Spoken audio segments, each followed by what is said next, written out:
What's up, Herd Gang? Welcome to the Stampede. Today we have a post-com of our Week 2 match against KJ, where if you've ever beaten someone so bad in like 2K, Madden, Pokemon, Apex, Yu-Gi-Oh!, you've beaten a buddy so bad that they went to the drawing board and just rethought their entire strategy, you will definitely resonate with this battle, being on either side of it.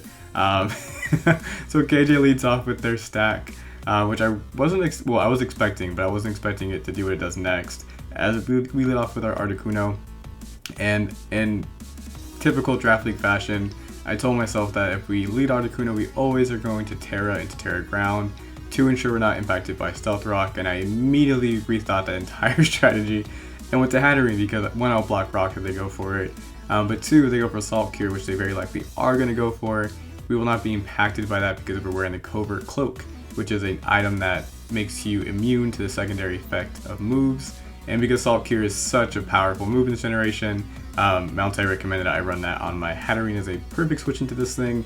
And so far, so good, because it is a perfect switch into Knuckle Stack, even though it is Terra Water, which means my Scizor's not looking as great. And coming into the battle, I did think that Bullet Punch Scizor with Choice Band would kind of just 6-0 after some chip on some things, but alas, here we are. So they do switch as we go for a Calm Mind. They go to Jimmy Neutron, which is a pretty cool nickname if I do say so myself. And it was at this point that I realized that Hatterene can kind of go in on the team, because at any point I can Calm Mind on Slowking. We are EV to outspeed a minimum speed Slowking, or obviously a minus nature speed Slowking, which there's a good chance they could be.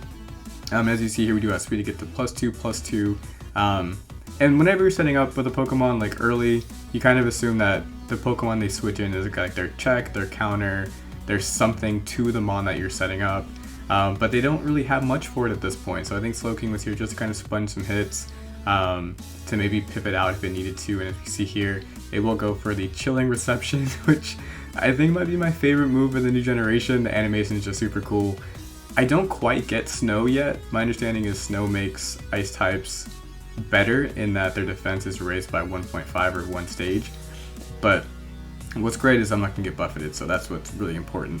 As I do go into DJ Khaled, the major key, and I had just seen Jack get destroyed by a Calm Mind Store Power variant, so I immediately go for a Mystical Fire just to ensure that we get some damage off. And they go for screens. It does a little under half, maybe I was like 40 or so percent, 45%, but they are Eject or Eject Button. So they probably were worried about my Landorus kind of setting up on it. They do go into the Iron Valiant, which is one of 2 Pokemon that can do significant damage to me. So we do go for the Draining Kiss here just to immediately get damage and heal off whatever they want to do to us. If this was an SD variant, I think we'd be okay, because no matter what, we always go for the Draining Kiss, and it doesn't quite KO because they are behind Light Screen. I forgot that during the battle. I was like, what? How'd this thing live a +2 Draining Kiss? But remembering the Light Screen makes a lot more sense. So we do switch because I do think they have to stay and try to break Hatterene a little bit, and they only have 1 or 2 more Life Orb hits. So we go Landorus. I highly doubt they go for a coverage move other than Poison Jab, because if they don't get Hatterene out with their Iron Valiant or a boosted Dragonite, I just don't think they can break it. So they do lose some HP. I was hoping that they'd go down on that turn, to be honest, but they don't. So here I'm fairly confident they're going for a Fairy type move. This is my first time seeing Iron Valiant going up against it in any capacity, so for some reason I just had like Fairy stuck in my head. But you're going to see here that I should go for an Ice Punch, so even better that I switched out, because that would have done significant damage to Landorus and would have jeopardized our 6-0. You never go for 6-0. I will say that. You never go for a 6-0, because that's how you get reverse swept, that's how you lose. But if you lost Landorus there's absolutely no chance. So you go into Jugs here. My understanding is Jugs does get fire coverage, so we have to pivot around a little bit. To be honest, the fact that it gets fire coverage and I went to Articuno doesn't seem particularly smart, but Articuno can tank hits. We have Roost, I'm fairly confident.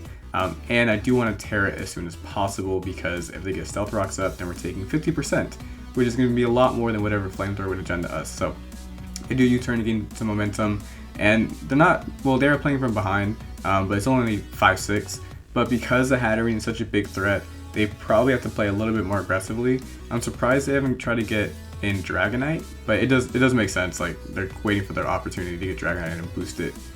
So we are in with our Articuno, who, if I do say so myself, is just a surprisingly solid low tier Terramon. And we are Terra Ground this week because I thought it was a pretty decent switch into a lot of different things. It kind of takes out the Slowking here, but it was a great switch into like Jugs. It was a great switch into Valiant. It was a great switch into Keys as well with Terra Blast. So I'm pretty confident they go for Surf here because they should have water coverage. So we get Go-Goat in, and it's always fun when you can bring in Go-Goat. It's not Terra, unfortunately. It's just like a regular Go-Goat for the entire season unless we make some changes. But here I do want to keep momentum because it's very unlikely that they switch, that they stay in. And I thought they'd go Jugs here or even Dragonite. So to be fair, Dragonite would be probably not the best play. But they go into DJ Khaled. So my immediate thought is let's get back in Hatterene because there's not a whole lot that Klefki can do to Hatterene. An even better play might have been to go Landorus here. So they went for, I believe, the Reflect first. Have they already gone for Reflect? Am I not paying attention to my post-com well enough? Let's see. Let me catch. Okay, so they go for Reflect here. So had I gone Landorus, I could have subbed and SD'd, and that would have been okay. But that would have opened myself up to some Stone Edge misses, which I didn't think was necessary. But they do go for Light Screen, as I go for Calm Mind. So you're gonna see Hatterene clicking Calm Mind a lot in this battle. So we're at +1/+1, and they're behind screens, which is important to note.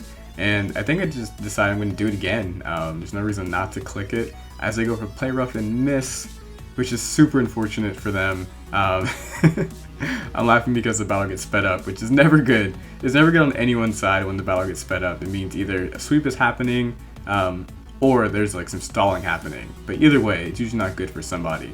As we go for another Calm Mind because they missed 2 Play Roughs. I checked their team, I don't know why. Oh, I was trying to find out Light Screen turns, that makes sense. So I think here I was like, should I just try to knock this thing out now so they can't set up screens again? And I think ultimately I decided to do that. I do want to note that they missed 2 Play Roughs. I didn't quite catch how much that one did, but it wasn't like insignificant damage. The combination of 2 Play Roughs probably did 73 hit points, which is relatively important because here we do go for a Psyshock on the Dragonite, just in case it's weakness policy, because I didn't think we could take a +3 anything from Dragonite. To be fair though, I do think Scizor could have revenged it with Bullet Punch. But we lived on 73, so there's a strong possibility that had they hit those Play Roughs, we would have been in a tough spot, and I would have misplayed my win con, which is never a good thing. But with the Dragonite out of the way, that leaves Jugs, which is going to be one-shotted by Draining Kiss. We have the Knuckle Stack, which can't really hurt us all that much, or the Stack, which can't hurt us all that much. And then we have the Slowking, which also can't hurt us. As I'm checking it for +3, I'm like, let's go to +4. Why not? There's really no reason not to go to +4. And I think it's because after Recover, it just makes it like difficult to break this thing down more than anything else. I should have honestly gone just for +6. There's really no reason not to go for +6 and just click Draining Kiss on everything. So I guess I misplayed, but when you're up 3-0 and you have a Hatterene going to +6, like, you can kind of play around a little bit. We will use the time to talk about KJ because this is it. Hatterene just kind of sits on the field. So a few things. One, huge shout out to KJ for inviting me to the league and getting me back in the draft league. It's been a fun league so far and I've enjoyed it. It's always easy to enjoy it when you're on your way to a 6-0. Two, we're giving KJ a hard time because he's one of my favorite content creators. He's a streamer for a lot of JRPGs and RPGs over on Twitch. He is an inspiration for a lot of my Pokemon content when I did it about a year ago or so. And 2, 3, 4, he can handle it. And 4, 5, I expect him to give me some difficulty if he 6-0'd me too. So here we are. And to be fair, man, KJ's on my list for people I just want to beat. Like, I feel like everyone has their list of like people you just want to play against and beat, and he's on there. Like Jack's on there, Slacking's on there, KJ, you're on there. Whenever I play Mountay, I want to beat Mountay. So not a whole lot to say other than that. Enjoy the content. Make sure you like and subscribe. We have our week 3 battle in real time in a couple hours. That will go up next Sunday, so a week from when you're watching this. And this 6-0 is not indicative of KJ's battling abilities. It might be indicative of his team building abilities, and he has since changed his team up. But thank you all for watching. We'll see you all next time. Alright, bye everybody.